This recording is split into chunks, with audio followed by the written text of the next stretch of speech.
A major shakeup could be on the horizon for the San Antonio Spurs as the 2025 NBA Draft approaches.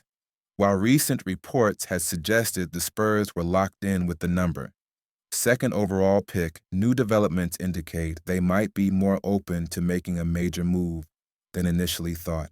Welcome to Spurs Digest. I'm Keenan Warner, here to break down all the latest buzz surrounding the Spurs draft strategy.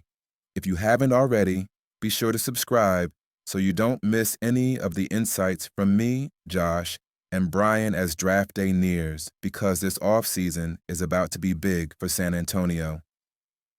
Spurs open to trade talks. Despite prior reports, initially, sources close to the team claimed the Spurs were not actively exploring trade possibilities involving their top pick. However, according to the latest mock draft from The Ringer's Jeremy Woo, rival teams now believe San Antonio is willing to listen to offers.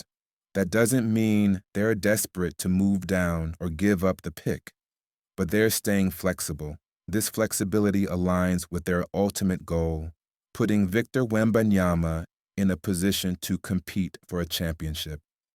Wemby, already regarded as a top 10 player in the league, needs the right supporting cast, and the Spurs are looking to accelerate his path to playoff contention without compromising their long-term vision. Blockbuster possibilities and star trade rumors. While San Antonio isn't rushing into a deal, they do have the assets to make a major trade if the right opportunity arises. Several stars have been linked to potential trade scenarios involving the Spurs, including Giannis Antetokounmpo, Kevin Durant, and Lauri Markkanen. There's also speculation that players from teams like the Cavaliers and Celtics could enter the trade discussion as salary cap pressure mounts across the league. The Spurs are one of the most well-equipped teams this offseason, with draft picks, cap space, and a rising superstar in Wembanyama. They're an attractive destination for any team looking to rebuild or retool. Dylan Harper, still the likely pick for now. Despite the swirling rumors, the most likely scenario remains that the Spurs will select Dylan Harper with the number second overall pick. Per Woo's report, San Antonio is quite comfortable adding Harper to a young core that includes Wembanyama, Stephon Castle, and De'Aaron Fox, whom the team acquired in a February blockbuster deal. There are some questions about fit, particularly in the backcourt, but Harper has shown strong off-ball capabilities, shooting over a 43% on spot-up threes and proving effective as a cutter. Fox and Castle have both shown they can operate off-ball as well, so there's reason to believe this trio could coexist smoothly. Free agency and mid-level trades also on the table. Even if the Spurs don't make a major move involving the number 2 pick, expect them to be active this offseason. They could target mid-tier veterans like Bobby Portis, Brook Lopez, or Luke Kornet, players who bring experience and can contribute off the bench. There's also speculation about potential trades for players on expiring contracts from teams trying to avoid luxury tax penalties. Names like Derek White and Drew Holiday have been floated, though much depends on how the market shakes out.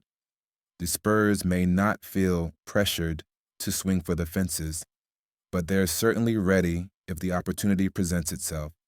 The 14th pick offers even more flexibility. Let's not forget the Spurs also hold the 14th overall pick. That gives them another valuable asset to work with, whether they're looking to trade up, move back, or draft a high-upside player. Some names to watch include Noah Clowney from France, Carter Bryant, Rashid Fleming, and Liam McNeely, whether the Spurs pair that pick with the number 2 to move up, use it in a deal for a veteran, or simply draft another prospect to bolster their roster. They're in a very advantageous position. What's next? Right now, the Spurs control their own destiny. They don't need to make a move, but they're smart enough to explore every possibility. If another team wants to blow them away with an offer involving picks, star players, or both, San Antonio will be ready to listen. That's what separates elite organizations from the rest. They stay patient calculated, and opportunistic. What do you think? Should the Spurs stay at number 1, 2, and draft Dylan Harper? Should they go all in for a superstar? Or maybe trade down and collect more assets? Let me know your thoughts in the comments.